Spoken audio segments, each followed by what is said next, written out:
A une durée de vie?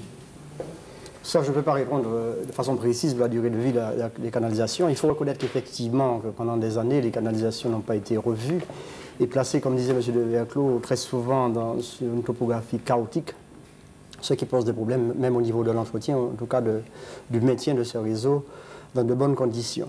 Il faut savoir aussi qu'effectivement, il faudra penser le jour à soit améliorer le réseau, mais aussi au problème de l'extension.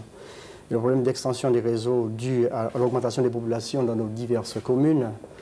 Pour moi, qui vont ces communes de Case-Pilote au Prêcheur en passant par Fontaine-Denis et Morne-Vert, c'est vrai qu'il y a de gros problèmes à ce niveau-là. Mais les investissements en ce moment sont difficiles à prévoir. Il faut savoir que depuis quelque temps, bon, M. de Verclos est là, le Conseil général, même la région, et l'État, je dirais, de moins en moins ont des possibilités pour nous permettre, avec des subventions, d'investir.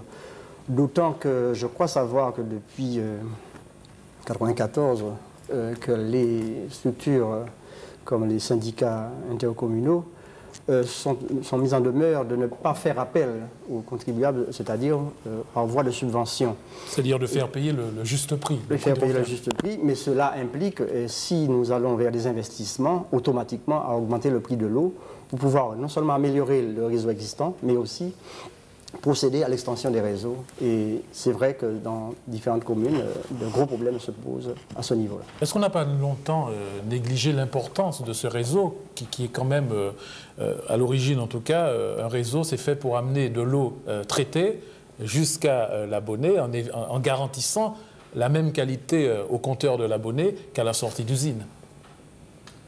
Je crois qu'avec la DAF, on fait chaque année une campagne de nettoyage et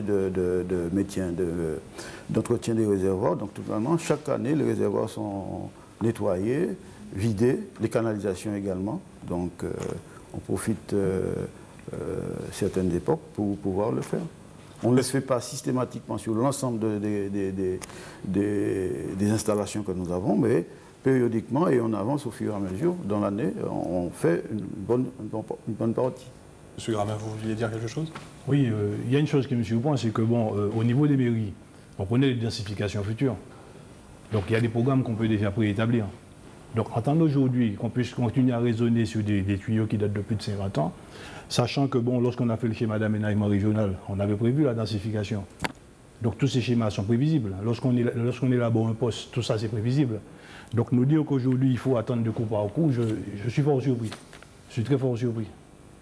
Il y a des programmes d'aménagement, pourquoi bon, ben, c'est pas pris en compte. Il ne faudrait pas déformer les propos. Je n'ai pas déformé votre propos.